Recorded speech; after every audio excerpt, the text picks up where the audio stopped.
Hey everyone, I'm Nick and welcome to the channel. In this video, I'm going to show you how I added video playback features to my CarPlay radio using this. So this is the ONINCE Z4 CarPlay AI box. So let's take a look at what's included. Got a user manual, quick setup tips, and the Z4 itself. We've got USB-C to USB-A adapter, and this is the Z4. So you got nice flexible USB-C cable, HDMI output, and a USB input. So you can put a flash drive in here with your own music or videos to watch, and you can use the HDMI output if you have rear seat entertainment screens to mirror the videos that you play through the Z4, because the Z4 runs an Android operating system through CarPlay, so you can plug it in where you normally plug in your phone for wired CarPlay, and you can watch videos on YouTube, Netflix, and more, as we'll see in just a moment. So let's get this installed in the car and see how it works. All right, so we're in my 2004 Mercedes S-Class that has an aftermarket head unit with wired CarPlay, which is one of the requirements to use the Z4. Let's get the Z4 connected.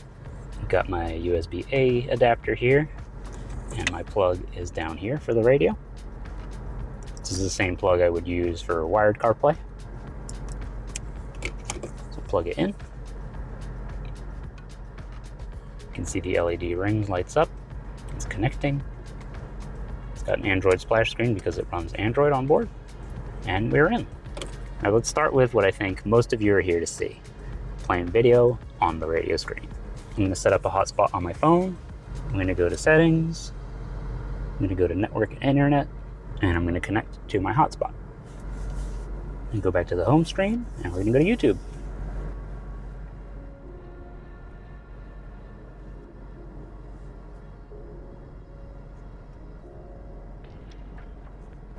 You can put it in full screen. Hey everyone, I'm Nick. This is my 2011 Mercedes E-Class, and if you're wondering why the window isn't all the way down, it's because it's broken. Skip through. You don't have to remove the bolt all the way, just enough as one unit. You can get it from Mercedes. Well, it works really well.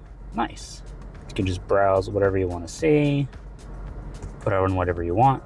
All you need is a hotspot to connect it to. And that's video on your CarPlay radio.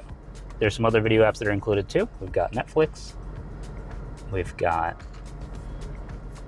TikTok, Spotify, Prime Video, and Disney Plus that are pre-installed. You can also go to the Play Store, and if you sign in, you can install other apps as well. Now another cool trick is the HDMI output right here. So if you have a rear screen in your car with an HDMI input, you can just connect it to this, and you'll get video at the back for your passengers. So that could be your kids or anybody else. We're going to connect this screen, which I'm going to use to demonstrate, and plug it in. There we go. But yeah, it's been a challenge. We've actually made a lot of progress. It will output audio to the screen as well, so that's something to keep in mind if you have speakers in your screen, but otherwise it'll come through the car speakers. Where's the switcher function? Now, everything you do here will be reflected on the second screen, so if you run it full screen, it'll work like that. And you can also go to home and anything like that. So with the Z4, you can watch videos on your screen, but if you have other screens in your car, you can connect them to the HDMI port here and have the same video on the front and in the back on your second screen. Now that we've tested that out, let's also take a tour of the rest of the interface. We've got our CarPlay shortcut, our Android Auto shortcut, YouTube, Netflix, and then you can add whatever else you want. So say I want to put Spotify in here, and the lights here, which we'll check out in a little bit. You can do that, so you can customize this however you want.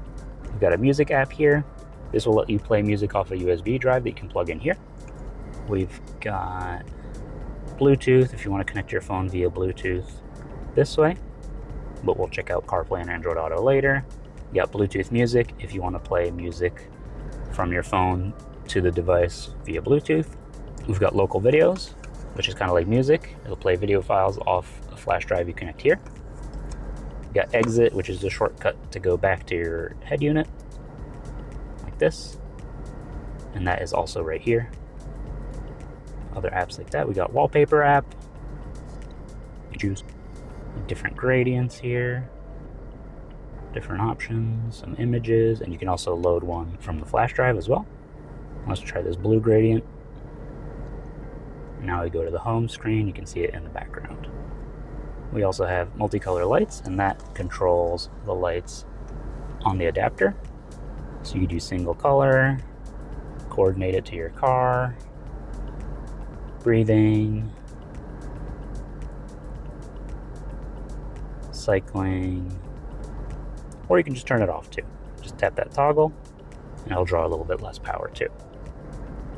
And then APK Pure is another option to install apps. Now let's take a look at the settings. We've got network and internet, which is how you can connect to your hotspot.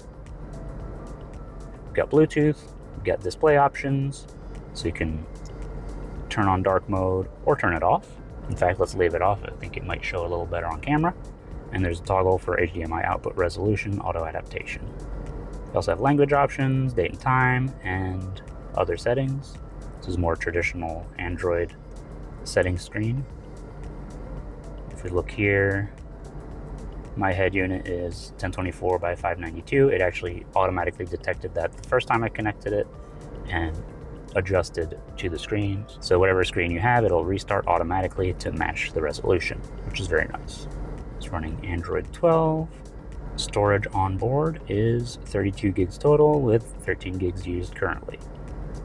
Personalization, you can have it launch default mode, last memory, which would be whatever app you use last, or a specific mode you choose. So you can have it automatically open a specific app every time it starts up. You can change the navigation bar to the left or right, which can be useful if you're in a car with right-hand drive. You can have the assisted touch button toggle, so this is a shortcut button right here. Then we have navigation voice mode settings. And beyond that, we have engineering mode, which you shouldn't need, but there are some adjustments here, like audio streaming mode. If you have any stuttering, you can try the other mode here. And that's pretty much it. So now let's give Apple CarPlay a try. I'll pop into CarPlay mode here, and we're going to look for SmartBox-CFC1. So these last 4 letters and numbers are going to be unique to your adapter. Now on their Bluetooth menu on the iPhone, connect to SmartBox-CFC1. Hit pair. You can allow contacts and favorites to sync. It's connecting here, and we're in. This is just like standard Apple CarPlay. Got all your compatible apps that are installed right here. You can navigate through. And we have a split screen option as well with maps here and your media playing right here. Let's test out some music. Go to Spotify.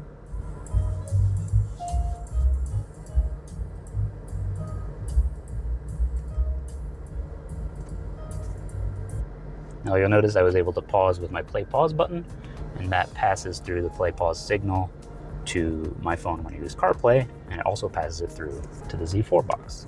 You can also do next track or previous track right here. So if you're used to using certain buttons with wired CarPlay, you can use them here as well with wireless CarPlay through the Z4 box.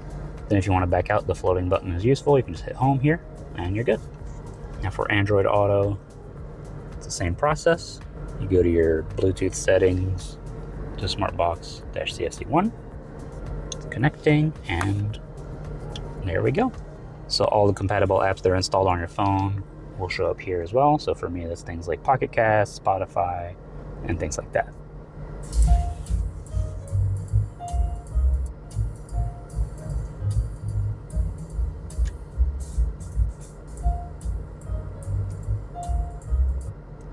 And that works really well too. So as what we've seen, we have a lot of convenience. We've got wireless CarPlay, wireless Android Auto, and on the native interface, video playback. Now, while it is really convenient to be able to watch videos on your screen, make sure you're safe if you choose to do it. Don't drive distracted and put yourself and others at risk. So that's the ONINCE Z4. It adds a ton of features like video playback, wireless Android Auto, wireless CarPlay, and it can also output to rear seat entertainment, which is really convenient too. I want to say a big thank you to ONINCE for sending me this to review, and if you want to get one for yourself, I'll leave links in the video description. If you enjoyed this video, don't forget to like it and to hype it, and if you want to see more videos like this, or you want to watch me work on cars, be sure to subscribe.